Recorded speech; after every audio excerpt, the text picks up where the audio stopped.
저번 시간에 우리가 뭐에 대해서 공부했죠? 마사그람하고 또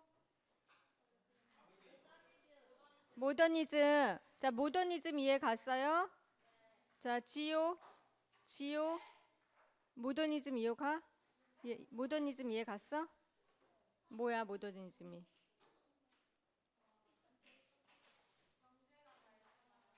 현대가 발전하면서 현대적인 것이 무조건 모더니즘이 아니라 선생님이 19세기 말에 모더니즘은 탄생되었고 산업화와 기계의 발전으로 사람의 그 대화 속도나 이동 속도가 빨라졌다고 했지. 그리고 기계 문명과 과학의 발전으로 사람들의 생활 습관도 달라졌기 때문에 그거에 맞는 예술이 필요해서 생겨난 게 뭐라고? 모더니즘이야. 여러분들이 모더니즘을 잘 알아야지 우리가 이제 중간고사 이후에 포스트 모더니즘을 하거든. 포스트 모더니즘은 모더니즘에서 이탈하는 거고 모더니즘에서 반해서 나오는 거기 때문에 모더니즘을 잘 알아야 돼. 그리고 모더니즘은 또 무엇을 중시한다고 그랬지 선생님이? 응? 모더니즘, 미니야. 모더니즘은 무엇을 중시하는 니즘이야? 개인. 그렇지. 그러니까 개인에 대한 인식이 시작된 게 모더니즘이에요. 그 전에는 그룹이었다며, 가족 단위도 그룹이었고 사회생활도 그룹이었다며, 모더니즘은 개인을 의식하면서 개인의 자유로운 스타일과 개인이 다 다르잖아요. 다양함을 존중해 주는 거예요. 그래서 현대무용을 선생님이 저번에 불사조로 비교했죠. 새롭게 계속 거듭 태어나는 거. 왜? 안무자나 사람마다 그 스타일이 다 다르기 때문에 그게 현대무용의 창시고 그게 개인을 의식하는 거예요. 이해 갔어요? 자, 그러면 저번 시간에 모더니즘과 마사그람을 했는데 마사그람하고 같이 쌍벽을 이루는 그 시대에 이렇게 같이 가는 동시대 인물이 누구냐면 도리스 험프리예요. 도리스 험프리. 그래서 오늘은 도리스 험프리와 도리스 험프리의 제자 호세 리몬을 살짝 할 건데 도리스 험프리도 모더니즘에 맞추어서 탄생한 현대 무용가고 또 도리스 험프리는 현대 무용가뿐만 아니라 나중에 우리가 안무에 관한 책을 최초로 만들어요. 체계적으로 만든 사람. 그래서 한국에도 지금 그거 번역돼서 아마 여러분들 다 보고 있을 거예요. 도리스 험프리 책. 그래서 출판되고 있는 책입니다. 그래서 그런 안무적인 거에서도 굉장히 체계적으로 자리를 이렇게 논리적으로 어떤 학습할 수 있는 그런 교재를 만든 사람이에요. 자, 도리스 험프리 이제 쇼만 안 나와? 나오니? 내려오니?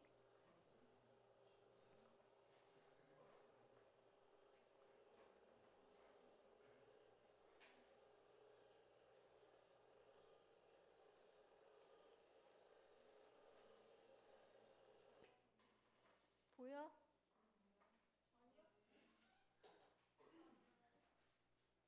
이게 시간이 좀 걸린다. 그치?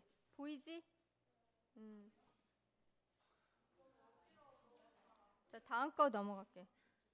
보여? 어.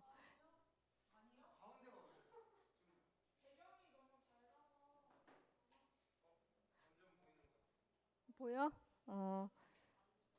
안 보여? 배경이 너무 흐려?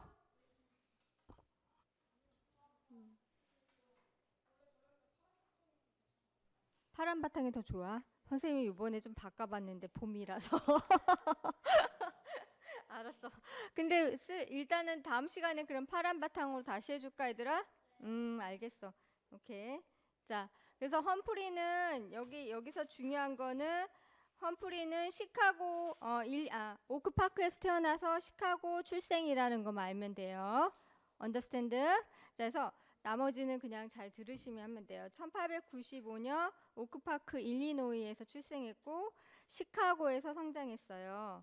그리고 어머니가 피아니스트였는데 그람의 어머님도 피아니스트였죠. 덩컨의 어머니도 피아니스트여서 덩컨이 왜 공연 연습할 때 이렇게 피아노 쳐주고 한 사람이 누구라 그랬어요?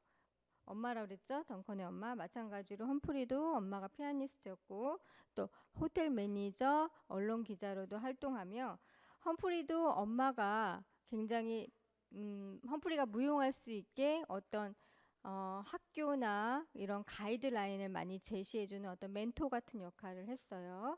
그래서 또 험프리의 또 다른 멘토가 있는데 메리 우드 힌맨이라는 학교 무용 선생님으로서 이제 포크 댄스도 가르치고 인터프레티브 댄스라는 것은 인터프레티브라는 것은 해석이란 얘기예요. 해석. 그러니까 해석 무용이라는 것은 어떤 뜻을 이렇게 몸으로 풀어낸다 이런 뜻이겠죠. 그래서 인터프레트 댄스 공연 이런 무용도 배워서 어렸을 때부터 공연할 수 있는 기회를 많이 가졌어요. 자, 이거는 중요해요. 험프리하고 데니션입니다. 자, 험프리가 이제 1913년 집안에 경제적인 위기가 와서 이제 어머님께서 같이 이제 학원을 운영하자. 그래서 이제 무용학교를 세워서 학원을 운영을 해요. 하는데 험프리가 이제 정식적으로 무용을 더 배우고 싶고 프로페셔널 댄서가 되는 게 꿈이었기 때문에 이제 4년 정도 후에 미국에서 가장 유명한 현대무용학교 데니션 학교. 데니션 학교는 선생님 마사그람도 나왔다 그랬죠? 그래서 데니션 학교에 입학을 해요. 그래서 데니션 학교에서 마사그람과 찰스 와이드만 또 루이 홀스트 뭐 이제 그 초기 현대무용을 주도할 많은 학생들 이제 그때는 학생이었죠. 그런 무용가들과 같이 수업을 듣고 마사그람 같은 경우는 선생님이 누구의 영향을 더 많이 받았다 그랬어요? 루이스 데니스라고 했어요. 테드션이라고 했어요. 테드션이죠. 그러니까 테드션이 원래 남자 무용수들을 육성하는데 더 관심이 많았는데 유일하게 여자 무용수 중에 가장 아끼고 이렇게 키워준 사람이 마사그람이에요. 그래서 선생님 마사그람의 초기 작품에 보면 굉장히 남아메리카의 이미지가 많이 남아 있는 게 테드션의 영향이라고 했죠. 근데 반면에 험프리는 루스 데니스의 영향을 많이 받아요. 루스 데니스가 험프리를 보자마자 무용수다. 극찬을 할 정도로 굉장히 그 무용에 타고난 재능도 있었고 그다음에 그 어떤 신체적 어떤 조건도 따라주었고 그래서 루스 데니스가 굉장히 아끼는 제자였다고 합니다. 그래서 무용수로도 활동도 하고 또 그 학교의 조교로서 아이들을 가르치기도 하고 또 루스 데니스가 데니션 학교가 데니션 컴퍼니에서 공연도 많이 했죠. 그래서 공연할 때 이제 주역 무용수로서도 활동을 했어요. 그래서 안무도 어디서 먼저 시작을 했냐면 데니션 학교에 있는 데니션 컴퍼니에서 먼저 안무도 이렇게 본인의 첫 번째 안무를 시작할 어떤 기회를 루스 데니스가 주었죠. 그래서 루스 데니스 데니션은 험프리에게 가장 어떻게 보면은 멘토 같은 어떤 인물이고 어떤 무용적으로 굉장히 무용의 마덜 같은 그런 인물이었습니다. 자, 이해 갔죠? 그래서 이제 마사그람도 이 데니션 학교에서 철저히 교육을 받았지만 이제 공통점이 있어요. 이제 둘 다, 잠깐만, 이죠? 자, 둘 다 공통점은 뭐냐면 마사그람과 도리스 험프리는 찰스 와이드만 다 데니션 학교를 떠나요. 자, 근데 그 떠나는 이유는 똑같아요. 자, 왜 떠났을까요? 좋은 멘토고 좋은 다양한 무용 수업을 받을 수 있었고 또 무용 단원으로 활동도 할 수 있었고 또 안무의 기회도 주어졌는데 데니션 학교를 떠나게 되는데 그 이유가 루스 데니스는 선생님이 어디에 관심이 많다고 했어요? 건이야? 루스 데니스는 무엇에 관심이 많고 무엇을 표현하려고 했지? 응.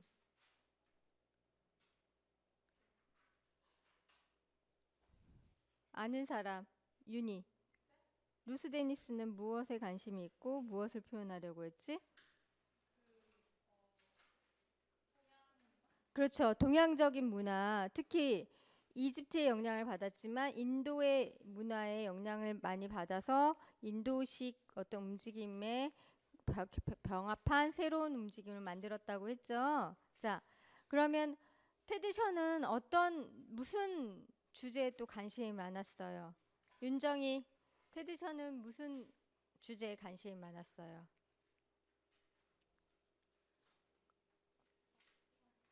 응? 테드 션이 동아시아야? 그거는 루스 데니스라고 그랬잖아, 선생님이. 루스 데니스하고 테드 션은 같은 무용단을 운영을 했지만 둘이 관점은 굉장히 달랐다고 했잖아. 그치? 루스는 동양적인 이미지, 인도, 동아시아. 그런데 데니시, 테드 션은 어디라 그랬어? 남아메리카, 남아메리카 쪽에 관심이 되게 많았어요. 그래서 그 대륙적이죠. 미대륙, 미국 밑에 그쪽에 다 관심이 많아서. 그래서 그런데 어쨌든 이 둘의 관심은 본인이 나라가 아니라 타국에 있다는 거죠. 그렇죠? 자국의 나라에 관심이 아니라 타국에 있다라는 게 중요합니다. 그래서 자, 데니션 이후에 도리스 험프리와 찰스 와이드만은 1928년에 학교를 떠나는데 그 이유가 뭐냐면 보다 자유롭고 혁신적인 무용, 다양한 주제를 표현하기 위해서. 그러니까 항상 제의식이나 어떤 동양 문화만 표현하는 거는 진정한 어떤 미국인들의 삶, 미국인들이 지금 겪고 있는 어떤 시대적 상황, 정치적 상황, 사회적 상황. 그 당시 28년 이때면 29년에 경제 대공황이 와요. 저번에 설명했죠, 선생님이? 경제 대공황 속에서 많은 미국 사람들은 실업자가 늘어나고 불안하고 고통과 배고픔에 시달리는데 인도 무용, 남아메리카 무용 중요하지 않잖아요. 그렇죠? 그래서 보다 자유롭고 보다 다양한 주제로 그 미국 사람들이 느끼는 감정을 표현하기 위해서 루스 세인트 데니스와 결별을 선언합니다. 그거는 마사그람도 같은 뜻이었죠. 그래서 같이 그 학교에서 나와서 뉴욕으로 가요. 뉴욕으로 가서 찰스 와이드만과 함께 험프리 와이드만 학교를 만들어요. 만들고 무용단을 만들면서 이제 거기서 이제 자기의 작품을 만들고 발전하고 이제 학생들을 교육하죠. 그리고 선생님, 어,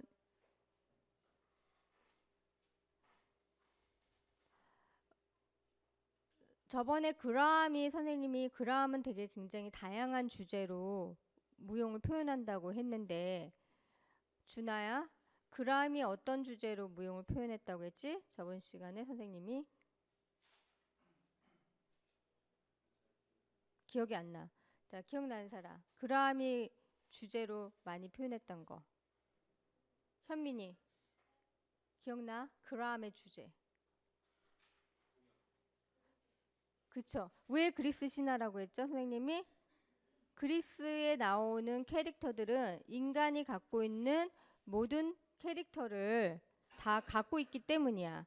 응? 그래서 그리스 신화의 캐릭터를 통해서 인간 내면의 심리를 표현한다 그랬죠? 그 밖에도 선생님이 마사그람은 다양한 주제를 접근하는데 미국적 기질, 미국에 와서 사람들이 정착하고 거기서 살아나가는 그런 어떤 미국적 기질, 그리스 신화, 그다음 이런 것들을 많이 표현한다 그랬어요. 험프리 같은 경우도 그다음에 그 당시에 가장 유명한 어떤 사회적 운동, 예를 들어서 페미니즘, 그래서 여성에 대한 어떤 캐릭터들이 굉장히 강하게 표현되고 있었죠. 그라함을 통해서 데니션도 마찬가지예요. 데니션도 이제 자기 학교를 세우면서 다양한 주제로 표현하고 있는데 데니션이 그라함과 조금 다른 거는 데니션은 자연에 되게 관심이 많았어요. 자연. 그래서 자연의 이미지를 많이 표현하면서 종교적인 어떤 그 관념, 그 다음에 개인과 인간의 관계 등을 많이 표현했어요. 자, 넘어갈게요.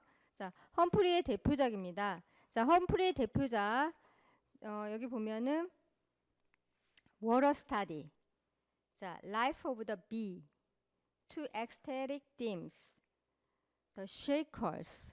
자, 재은아, 선생님이 저번에 재은이한테 물어봤지. 로이 폴로의 대표작이 뭐라고? 세 번, 너 이제 외우겠다, 그치? 뱀, 불, 그치? 나비, 백합. 선생님 대표작을 보면 그 사람의 어떤 작품 특성이 나온다는데 여기 보시면 워터 스타디, 물의 연구입니다. 그쵸? 그 다음에 비, 뭐예요? 비가 벌꿀이죠. 그 다음에 to ecstatic 하면 항월적인 어떤 주제들. shaker, shaker라는 것은 쉐이크가 뭐죠, 여러분? 그죠? 그래서 우리가 밀크쉐이크 이러죠. 네? 그 흔들어 먹는 거예요. 그래서 미국의 쉐이커리즘이라는 종교가 있습니다. 그래서 그 쉐이커리즘을 표현하기 위해서 쉐이커인데 왜 쉐이커라고 지었냐면 이제 나중에 설명해 줄게요, 선생님이. 흔드는 것 때문이에요. 그래서 험프리의 대표작이 이제 험프리 더 이거 외에도 되게 많이 작품을 짰는데 선생님이 이제 일단 4개만 축약했어요. 이해 갔죠? 자, 그래서 Water Study, Life of the Bee, Two Ecstatic Themes, The Shakers입니다. 자, Water Study입니다. 자, Water Study는 1928년에 제작되는, 예? Water Study는 여러분들이 이따가 작품 보고 쓰면 돼. 약간 정리. 근데 뭐가 중요하냐면 자연스러운 호흡을 강조하고 있어요. 그러니까 마사그라함은 음악을 항상 많이 사용하거든요, 작품에. 근데 도리스 험프리는 그라함과 다른 것이 뭐냐면 굳이 항상 음악을 꼭 사용하진 않았어요. 그러니까 무음에서도 공연을 했고 음악이 있을 때도 있는데 자연스러운 호흡을 강조하면서 이제 무용수들이 되게 많이 나와요. 그래서 우리가 파도 어떻게 치죠, 여러분? 한번 싹 올라갔다가 내려가고 다시 올라갔다가 내려가고 하죠. 응? 그런 어떤 물결의 흐름을 그룹의 무용수들을 이용해서 그대로 만들어 나가는 거예요. 그래서 우리가 여러분 캐논이 뭔지 알죠? 캐논이 A가 들어가고 4박자 후에 B가 들어오고 4박자 후에 C가 들어오고 4박자 후에 D가 들어오면서 계속 이렇게 그 어떤 몇 카운트 차이로 계속 이렇게 움직이는 거잖아요. 똑같은 움직임을. 이런 어떤 캐논적인 움직임을 활용해서 물결의 움직임을 만들어내요.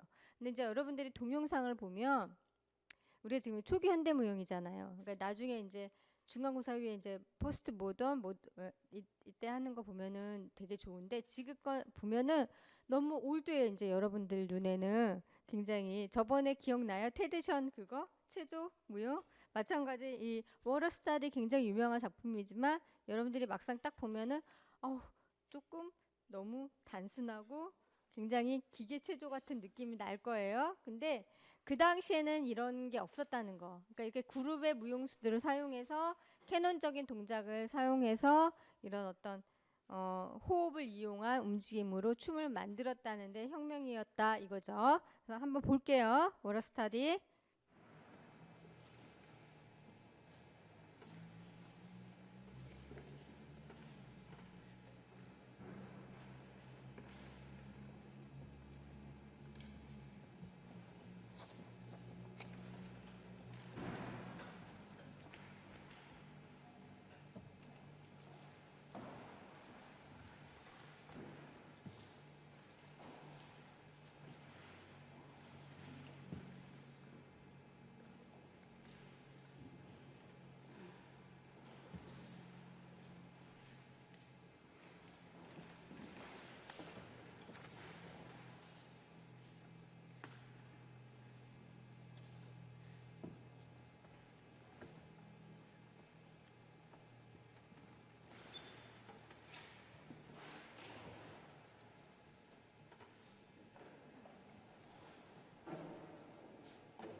워럴 스터디 보셨죠? 자, 일단 선생님이 이제 이따 이제 테크닉 얘기할 건데 일단 소리가 없죠? 그리고 호흡을 이용하고 있다는 게 보이죠? 그 다음에 뭐가 보여요? 반복 보이죠? 반복을 통해서 그 물결 치는 모습을 형상하고 또 어떤 게 나왔어요?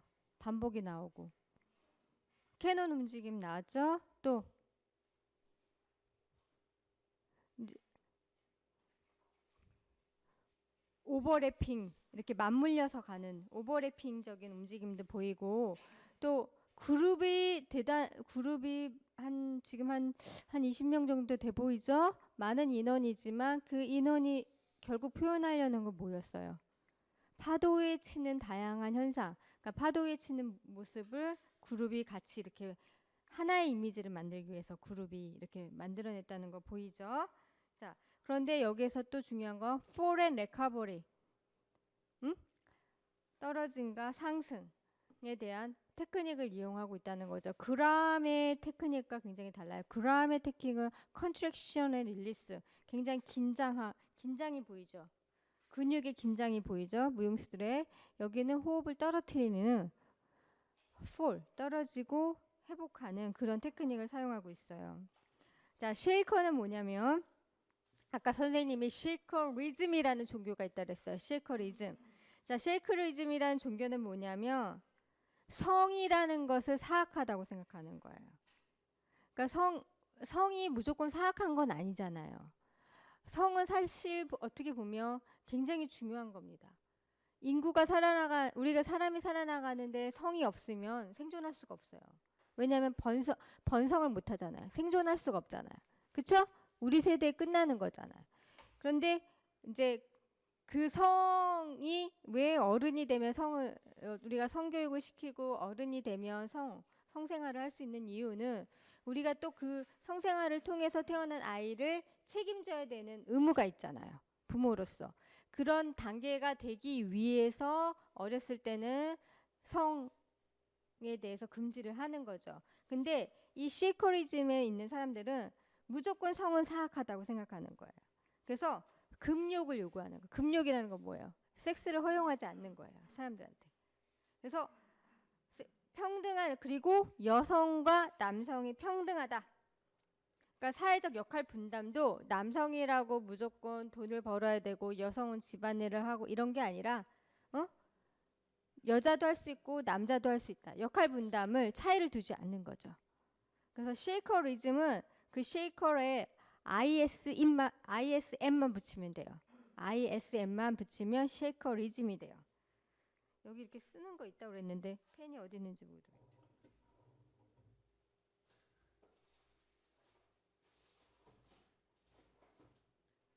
펜이 있으면 선생님 써줄 텐데 아래다 ISM만 붙이면 쉐이커리즘이 돼요. 그래서 그 남성의 평등함을 주장하는 쉐이커리즘의 주제로 표현한 작품이에요.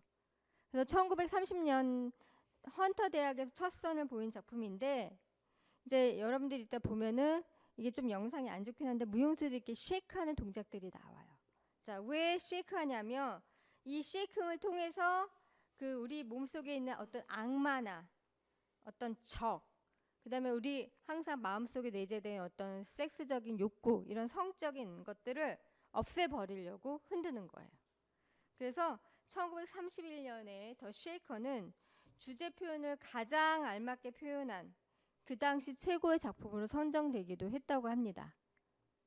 그래서 이제 아까도 선생님이 얘기했지만 그 시대의 어떤 사회적 어떤 시대적 어떤 상황이나 이야기를 얘기한 게 누구냐? 그라함이나 험프리예요. 그래서 이 사람들은 표현주의 무용가라고 했어요. 표현주의. 여러분 익스프레셔니즘 들어봤어요? 표현주의? 자, 이제 다음 시간에 선생님이 독일 표현주의 칸디스키, 메르위그만 할 거예요. 미술 작가 칸디스키,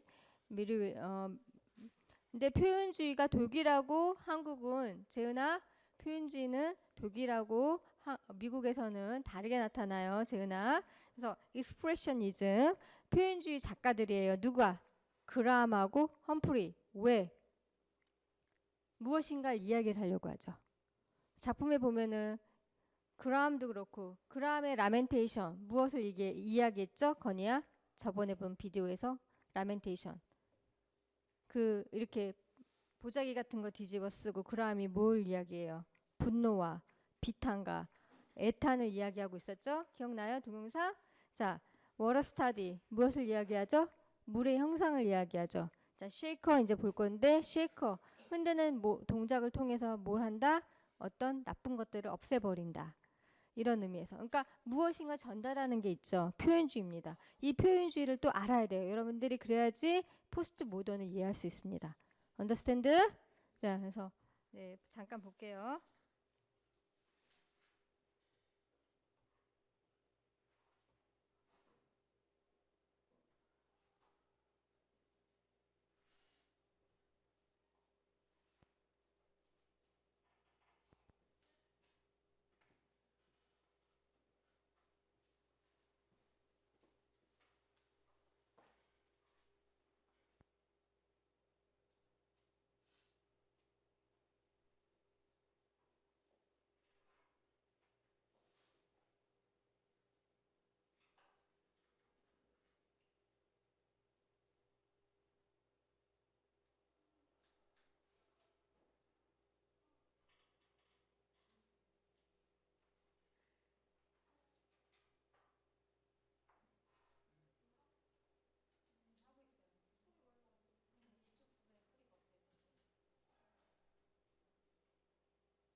좀 간단 선생님 짧은 거 가져왔는데 오늘 또 봐야 되는 게 많아서 자 쉐이커 이렇게 흔드는 거 봤죠?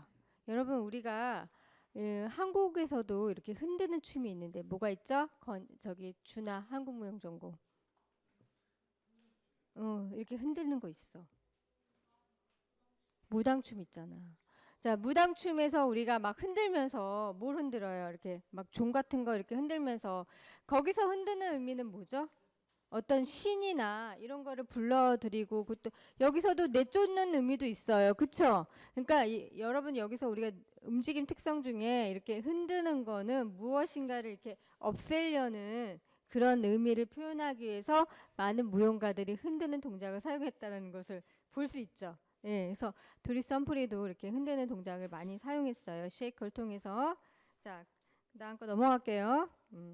자, 그래서 험프리 와이드만 학교를 짓는데 이거는 그냥 이렇게 듣기만 하세요. 그래서 데니션이 학교를 이제 폐지하고 찰스 와이드만 함께 뉴욕으로 오는데 거기서 컴퍼니와 학교를 세워요. 그래서 이제 거기서 이제 순환형의 낙하, 각진 상승 주제를 연구해서 이제 이게 발전돼서 포렌 리커버리로 이제 발전되죠.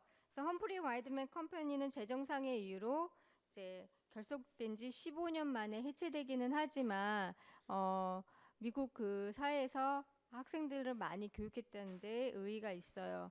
자, 험프리 아이드만 컴퍼니가 성공한 이유는 이것도 마찬가지로 이제 어떤 과거의 우화나 신비스러운 전설의 이야기를 주제로 한 게 아니라 그 시대에 어떤 발생하고 있는 사건이나 관심을 작품의 주제로 담았다는 게 중요했어요. 자, 이거 이제 중요합니다. 험프리의 터닝 포인트입니다. 자, 험프리의 터닝 포인트는 이제 1945년에 관절염이 심했던 험프리는 험프리 와이드맨 학교를 폐지해요. 그래서 무용수로 공연도 은퇴합니다. 더 이상 무용을 못하죠. 관절염이 너무 심해서. 그래서 이 당시 그때 험프리 아이드만 학교도 그만두고 어디로 가냐면 호세 리몬 무용단으로 들어가요. 그래서 거기서 아티스틱 디렉터 예술 감독으로서 이제 호세 리몬 작업을 많이 도와주면서 또 그 줄리어드 스쿨이나 베닝턴 스쿨 같은 유명한 학교에서 창작 수업 이런 것을 하면서 많은 제자들을 양성하죠. 그래서 마사그람 같은 경우는 마사그람 센터, 마사그람 학교, 그러니까 마사그람이 운영하는 개인 학교를 설립해서 학생들을 많이 가르쳤다면 험프리는 이제 이런 호세 리몬 컴퍼니나 또는 그 대학교 내에 이제 예를 들어서 커넥티컷 칼리지라고 거기 이제 미국 여름마다 서머 코스가 개최되는데 그런 데서 수업을 하기도 하고 또 이제 줄리어드 학교에서도 하고 베닝턴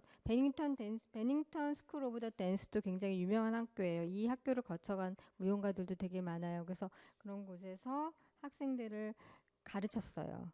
그리고 험프리가 죽고 나서 이제 1년 후에 우리 현대무용 교육의 어떤 지침서, 안무 교육의 지침서 같은 지금은 이제 이게 너무 오래돼서 요즘에 새로운 스타일의 안무책이나 창작 스타일에 관한 책들이 많이 편찬되고 있는데 그 당시에 어떤 그런 창작에 관한 책을 구체적으로 펴낸 사람이 없었어요. 무용 안무에 관해서. 근데 이제 험프리가 그런 걸 정리해 놓은 거를 험프리가 이제 세상을 떠난 후에 그 제자들이 모아서 출판을 했어요.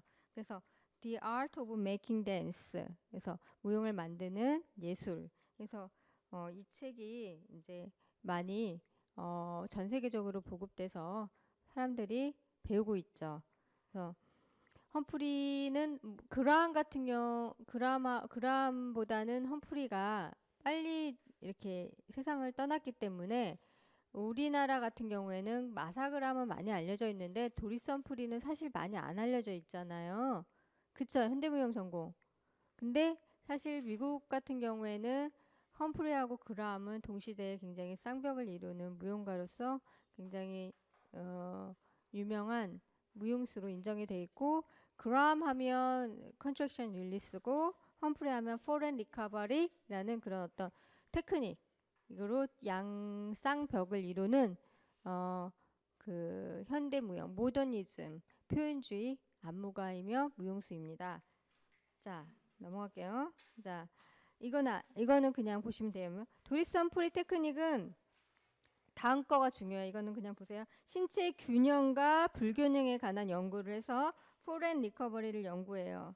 그래서 생명체는 평형을 유지하려는 그러니까 평형으로 벗어나지만 그걸 유지하려는 어떤 균형을 잡기 위한 그런 그 본능적인 원리가 있어요. 그거를 이용해서 만든 게 포렌 리커버리예요. 그러니까 컨트랙션 릴리스는 선생님이 뭐라 그랬어요? 근육의 긴장과 이완을 그라함은 근육이 긴장되고 이완되는 거를 이용해서 테크닉을 만들었다 그랬죠.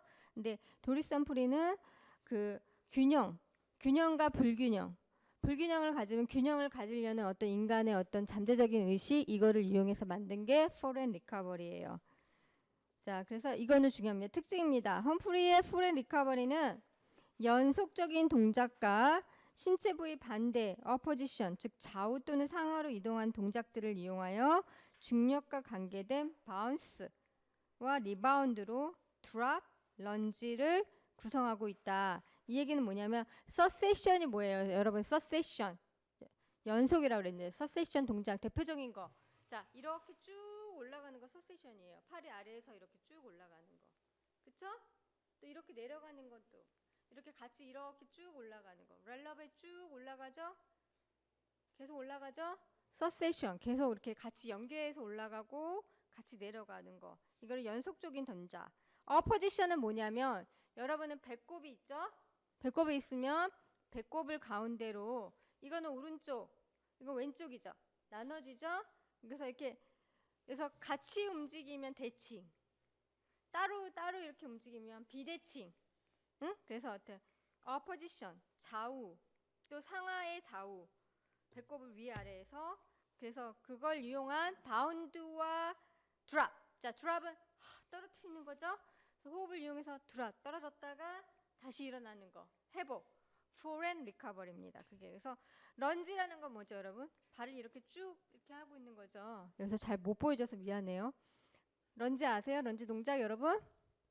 무릎 구부리고 거기에서 드랍 호흡을 떨어뜨렸다가 다시 잡고 자 오른쪽과 왼쪽의 동작의 균형과 불균형을 이용해서 포렌 리커버리 동작을 만듭니다.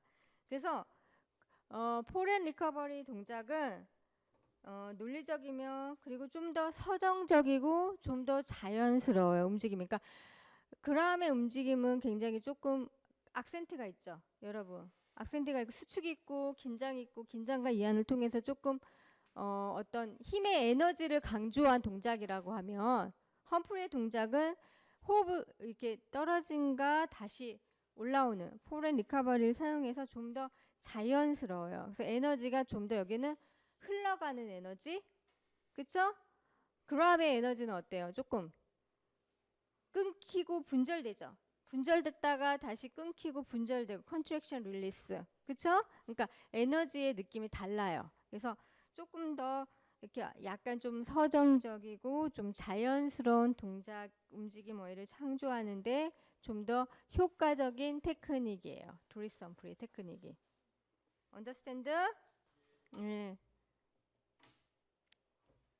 그라함과 험프리 비교할게요. 자, 이것만 하고 쉬는 시간 줄게요. 자, 이거는 여러분들이 안 써도 나중에 어차피 다 적어놓은 거 있잖아. 그치? 그라함하고 험프리.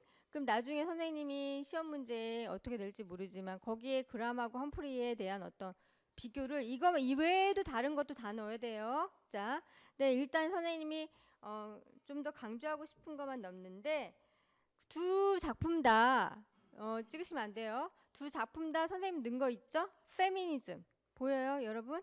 페미니즘. 페미니즘이라는 작품이 있어서 여성 해방 운동을 표현하는 성향이 있어요. 그래서 쉐이커는 아까 선생님 그랬죠. 남자 여자의 역할적 분담이 있다 그랬어요, 없다 그랬어요? 없다 그랬어요. 그래서 이쪽 여자, 이쪽 남자 딱 나눠서 같이 움직이죠, 그룹이. 그래서 그라함의 작품들을 보면 여성의 이미지 굉장히 강력하게 나타나고 있어요. 그래서 여성의 캐릭터는 그라함은 점점 강하게, 험프리는 어떤 쉐이커의 작품을 통해서 여성의 어떤 평등한 역할, 분담 이런 것들을 표현하고 있다는 것을 볼 수 있죠. 그러니까 둘 다 그 당시 가장 화두가 될 수 있었던 어떤 페미니즘의 주제에 굉장히 관심이 많았던 것을 볼 수 있어요. 이해 갔어요?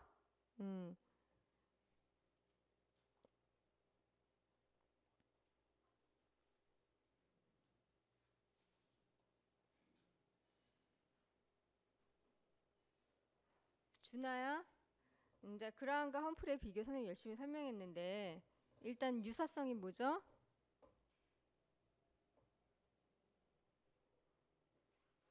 방금 얘기했잖아 선생님이.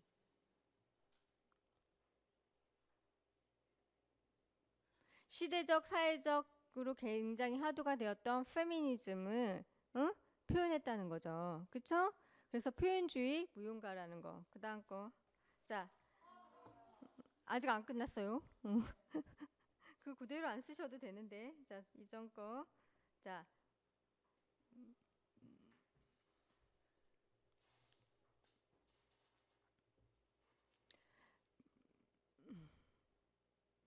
자, 그람하고 험프리의 또 이제 근데 약간 다른 점은 있죠. 뭐가 다른 것 같아요? 천재은? 아, 거의 맞췄는데.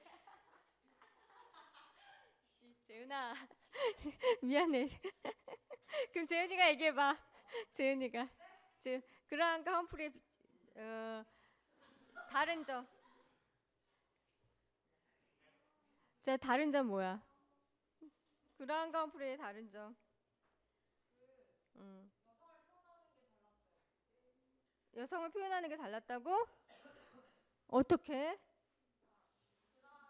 음, 음, 음. 오, 재은이 아주 분석 잘했는데, 맞아. 그라함은 여성의 어떤 강한 힘을 보여주려고 하는 게 보였죠. 움직임적으로도 그렇고, 그쵸? 아주 잘했어요, 분석, 재은아. 엑스트라 크레딧 오늘. 자, 근데 그, 험프리는 그 어떤 강한 면만이 있는 게 아니라 어떤 평등성을 보여주면서 같이 동등하게 보여주면서 움직임 자체도 이렇게 강하게 표현한 건 아니죠? 자, 넘어가도 돼요, 이제? 응. 그다음에 이것만 하고 비교. 비교 다 끝났어. 이거만 하면 돼. 그람은 그리스 신화를 재현해서 인간 내면의 심리를 표현했는데 험프리는 자연의 의미도 작품으로 표현했어요. 그래서 둘 다 중요한 건 보다 폭넓은 작품을 완성하기 위해서 그라함은 컨트랙션 앤 릴리스, 그치? 험프리는 포렌 레카버리를, 그리고 이거 중요합니다. 작품의 무엇인가를 이야기하고자 하는 표현주의 무용가라는 거. 둘 다. 그쵸? 자, 중요합니다. 이거 쓰셔야 돼요. 작품의 무엇인가를 이야기하고자 하는 표현주의 무용가라는 거. 그 다음에 또 중요한 거, 체계적이고 논리적으로 무용 테크닉을 정립화하고 이론화시킨 거예요. 마지막 두 개가 중요하죠. 응? 초기 현대 무용가들의 업적이 될 수도 있는 거예요. 그래서 일단 둘 다 작품을 메시지가 있고 이야기를 있고 다양한 주제를 표현하기 위해서 자기만의 독특한 테크닉을 개발하여 그 테크닉을 이용해서 좀 더 자연스럽게 표현하려는 노력이 보였어요. 누구에 비해서? 데니션, 학교 나왔다 그랬죠? 스승인 루스 세인트와 테드 션에 비해서.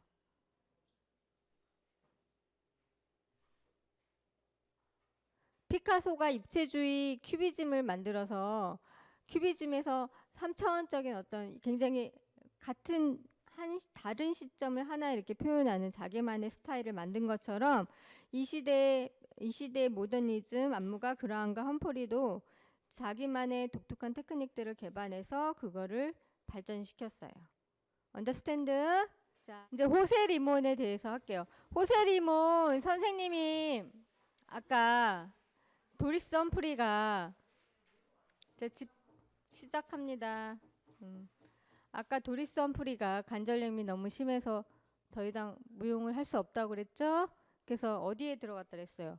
호세 리몬 댄스 컴퍼니에 들어갔어요. 그래서 거기에서 이제 들어간 게 아니라 초빙을 받은 거죠. 예술 감독으로 초빙을 받아서 이제 거기서 좋은 작품들을 만들어요. 그래서 이따 시간이 되면 그걸 하나 더 보고 안 그러면 하나밖에 못 보고 이제 일단 호세 리몬 작품도 하나 봐야 돼서 자 호세 리몬 자 느낌이 어때요? 호세 느끼해?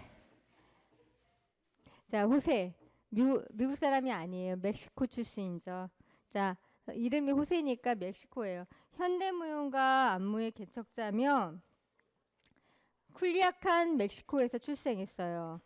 그래서 거기서 살다가 이제 이민 온 거죠. 가족들이. 그래서 1915년 로스앤젤레스 캘리포니아 이게 잘못 썼어요, 선생님이. 출생이 아니라 로스앤젤레스 캘리포니아로 이주하는 거예요. 이민. 자, 그래서 이민을 왔고 그다음에 리모는 거기서 이제 미술 전공으로 유명한 UCLA에 입학을 하는데 졸업을 한 건 아니고 1928년 20세가 됐을 때 뉴욕으로 이주합니다. 뉴욕으로 가서 거기서 이제 도리스 험프리 찰스 와이드만 학교에 입학해요.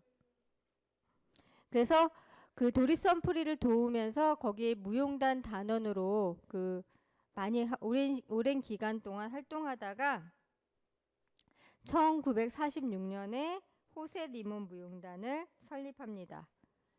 그래서 28년에 그러니까 도리 썸프리 밑에서 많이 무용수로 활동을 해요. 호세 리몬은. 그래서 호세 리몬은 미국 사람이 아니라 멕시코 태생이기 때문에 발전하는데 사실 좀 어려울 수도 있는데, 왜냐하면 여러분들 알빈 할레이 제가 해주겠지만 알빈 할레이가 흑인이시잖아요. 네? 그래서 흑인이 무용단을 만들어서 성공하는 케이스가 알빈 할레이가 거의 처음이라고 생각하시면 돼요. 그 전까지는 흑인이 현대무용단에 들어가는 것도 굉장히 힘들었어요. 왜냐하면 흑인은 엉덩이가 너무 크다. 응? 흑인은 피부색이 너무 까맣다. 흑인은 너무 턴아웃이 많이 된다. 뭐 여러 가지 이유로 흑인 무용수를 굉장히 거부했어요. 그러니까 그만큼 인종주의, 레이시즘이 있었던 나라였기 때문에 흑인이 현대무용에서 이렇게 활동하는 게 그라함 무용단에서 처음으로 이제 무용수로 한두 명 나타나기 시작했고, 알빈 할레이가 이제 자기의 흑인 특유의 어떤 고유의 재즈와 민족성을 합쳐서 무용단을 만들었죠. 그래서 호세 리몬단도 마찬가지로 멕시코 출생이기 때문에 멕시코인으로서 현대무용가가 됐다는 거에 미국 현대무용가 굉장히 의의가 있습니다. 자, 호세 리몬의 대표작 무얼스 파반느예요. 자, 여기서 중요한 거는 자, 셰익스피어 4대 비극 중 하나인 오델로의 영감을 받은 무얼스 파반느는 여기서 무어가 가리키는 게 오델로를 말하는 겁니다. 그래서 오델로에 대한 이야기를 춤으로 표현해요. 그래서 내용은 오델로는 아름다운 아내 데스데모나를 사랑하지만 오델로의 기수 아이고의 모략으로 데스데모나의 부관 캐시오가 서로 사랑한다는 모략을 받아서 결국 오델로 장군은 그녀의 와이프를 목을 졸라서 죽여요. 그런 비극적인 작품을 이제 제가 동영상을 보여드릴 건데 여러분 이거 보시고 제가 질문을 많이 할 거예요. 자, 이 작품이 왜 대표작이 됐을까? 이 작품이 고전 발레와 비교했을 때 뭐가 다른가를 비교하실 수 있어야 됩니다. 여러분, 우리가 서양의 전통과 예술이잖아요. 자, 고전 발레 우리 백조의 호수, 잠자는 숲속의 공주, 호두깎이 인형 많이 봤잖아요. 자, 그러니까 고전 발레와 비교했을 때 왜 호세 리몬의 그 무어스 파반느가 현대무용에서 그렇게 극찬을 받았는지 보시고 저한테 이야기를 해주시면 엑스트라 크레딧 드릴게요. 언더스탠드? 네. 자,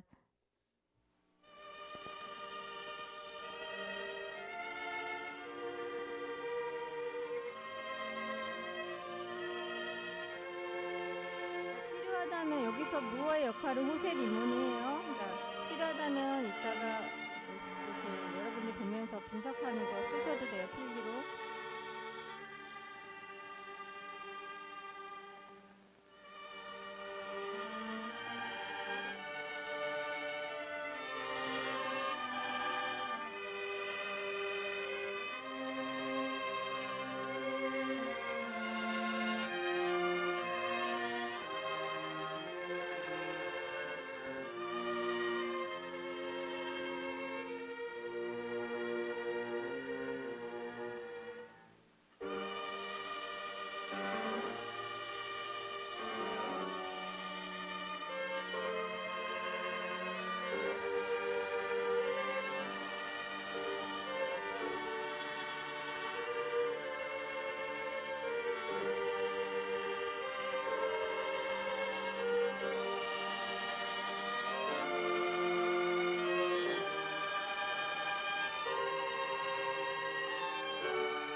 loved me for the dangers I had passed, and I loved her that she did pity them.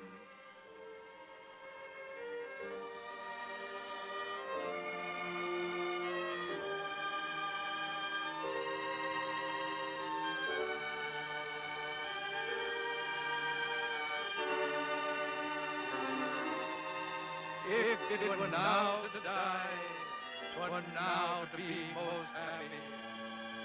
For I fear my soul hath a content so absolute that not another comfort like to this succeeds in unknown fate.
The better shall my purpose work on him.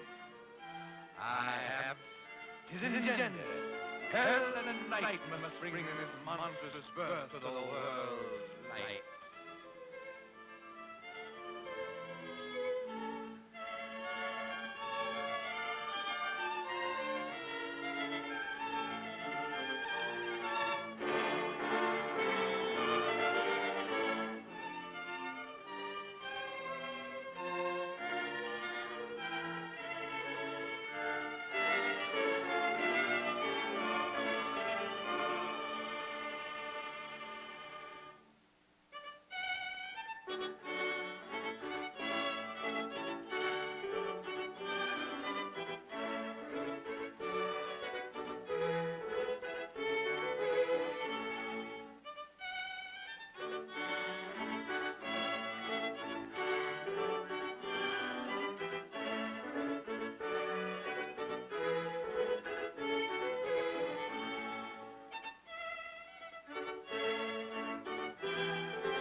nothing extenuate, nor set down aught in malice, then you must speak of one that loved not wisely, but too well, of one not easily jealous, but being wrought, perplexed in the extreme.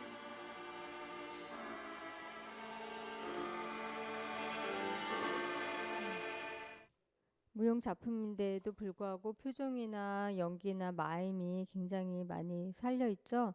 자, 고전 발레와 그럼 다른 점 뭘까? 미니야?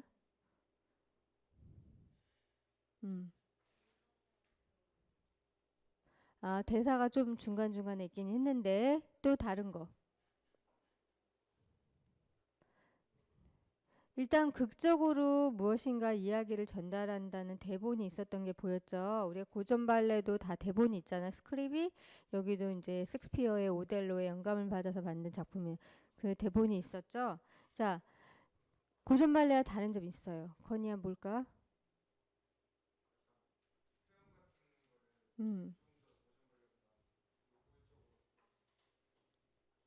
노골적으로 표현한 것보다 좀 더 인간적으로 표현한 것 같지 않아요? 좀 더 자연스럽게 인간의 감정을 이렇게 인간 그 자체로 표현했는데 가장 두드러진 게 우리가 고전 발레 같은 경우는 화려한 무대 장치가 있어요. 그쵸?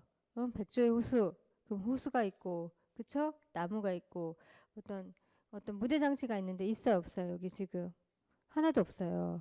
그 다음에 고전 발레 같은 경우는 어떤 주인공들을 살리기 위해서 그룹의 무용수들이 존재하죠. 조욕들, 배경적인 역할 아니면 그 주연 무용수들을 돕기 위한 서포터하기 위한. 근데 여기에는 4명의 캐릭터가 나오는데 단지 딱 4명의 캐릭터로 그 이야기를 다 풀어가고 있어요. 그쵸? 그래서 이야기 전달이 관객들이 쉽게 이해할 수 있어요, 없어요? 있죠.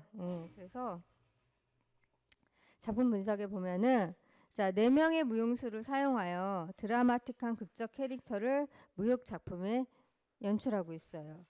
그래서 4명의 무용수가 그 4명의 역할을 다 하는 거죠. 한 명은 주인공 무어, 그 다음에 무어의 아내, 아까 선생님이 무어가 누구라 그랬어요?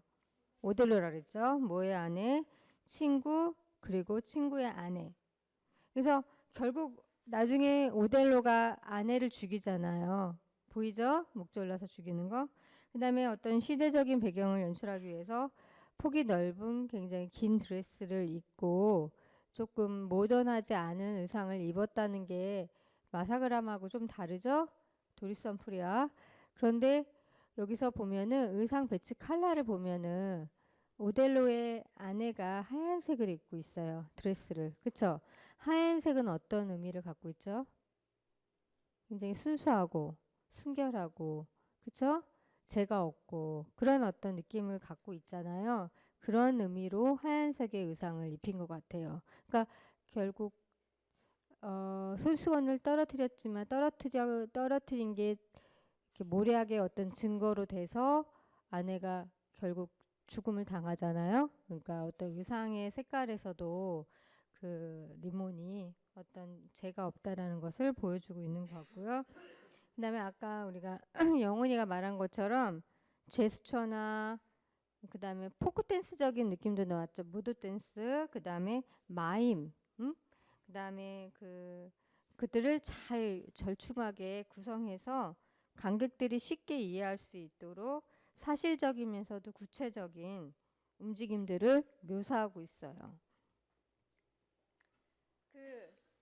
발레 제스처보다 조금 더 사실적인 제스처고 표정도 어떻게 보면 좀 더 연기 진짜 리얼하게 어떤 그 좌절감이나 공포감, 분노감, 그 다음에 간단한 심플한 제스처지만 무언을 듣지 않으려고 하는 것, 친구는 무엇인가 계속 얘기하려는 그런 게 아주 간단한 동작이지만 다 보이죠? 그런 것들이 그러니까 무용이라는 게 막 화려한 테크닉만 있는 게 무용이 아니라는 게 여기서 보여주고 있는 것 같아요. 우리가 막 턴을 뭐 몇 바퀴를 돌고 점프를 얼마나 높이 하는 것도 중요하지만 그 어떤 감정 표현을 위한 어떤 조그마한 제스처 하나로도 많은 거를 전달할 수 있다라는 게 이 작품에서 보여주고 있죠. 예. 그 다음에 작품 분석 2입니다. 친구가 아내가 부정한다는 내용을 전달하는 장면, 또 무어가 그것을 부인하려는 장면, 아내를 목졸라 죽이는 장면 등은 굉장히 구체적인 제스처 동작을 삽입하여 극적으로 사실적으로 묘사하고 있어요. 그쵸? 보이죠? 예, 그래서 그 부정의 증거로 내세우는 흰 손수건을 무용 작품의 소품으로 사용하면서 원작 이야기를 좀 더 명확하게 그려나가고 있다는 거. 그러니까 소품도 대단한 소품을 쓴 게 아니라 딱 손수건 하나 소품을 썼는데 그 손수건 하나로서 많은 극적인 어떤 실마리를 풀어나가고 있다는 게 이 작품의 특성이에요. 그러니까 우리가 소품 활용에 대해서도 많이 생각해 봐야 되는 작품을 짤 때 우리가 내가 의자를 사용하기로 했어. 준아야. 의자를 사용하기로 했어. 작품에. 근데 의자를 무대에 딱 갖다 놓고 한번 앉고 그 다음부터 그 의자를 안 써. 그러면 그 의자는 소품이야 아니야? 더 이상 아니죠. 그러니까 그만큼 그 소품을 얼마나 활용하기 위해서 그러니까 처음에 첫 장면부터 무어가 그 손수건을 보여주죠. 관객들한테. 그래서 그 손수건 하나로 많은 이야기를 전달했다는 거. 그 메시지를 전달했다는 게 이 작품에 또 얼마나 잘 구체적으로 묘사하고 있는지를 보여주고 있는 거예요. 이해 갔죠? 자, 이 작품은 고전 발레 극 이야기를 전달하기에 수많은 조연 무용수들과 무대적 배경을 사실적으로 묘사하는 거대한 무대 장치가 없다라는 게 특징이죠.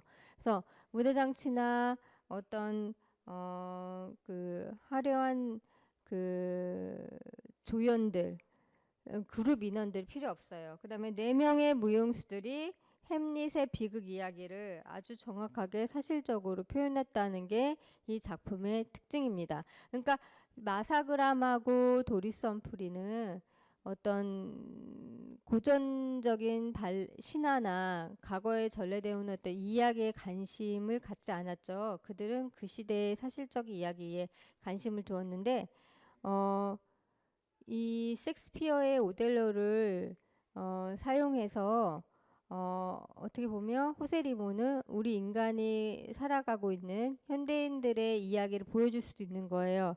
왜냐하면 계략하는 자는 어느 곳에나 있잖아요. 모략하고 계략하고 또 그걸 속이려고 하고 죄가 없는데 당하는 그런 것들을 어떤 특성, 캐릭터들을 오델로라는 작품을 통해서 인용해서 보여주고 있는 거죠.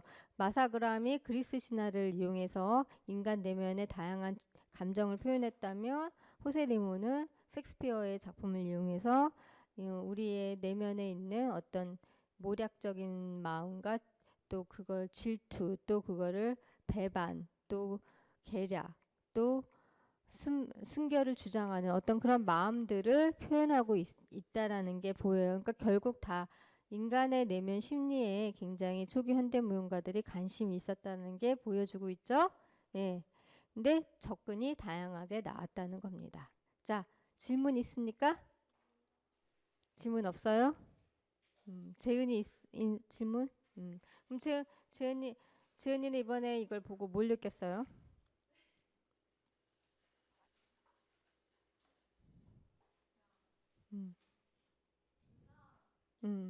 의상이. 네, 네. 네, 네, 네, 맞아요. 검정색 막. 이번에 좀 더 강조했던 게 보였죠? 그 다음에 여러분, 우리가 공간을 많이 활용 안 했는데도 굉장히 동적인 게 보였어요, 안 보였어요? 보였죠? 그러니까 여러분들이 공간 구성을 어떻게 쓰느냐도 옛날은 아니지만 과거의 무용가들을 통해서 배울 수 있는 거죠. 네, 질문 없죠? 네, 모두 수고하셨습니다. 네.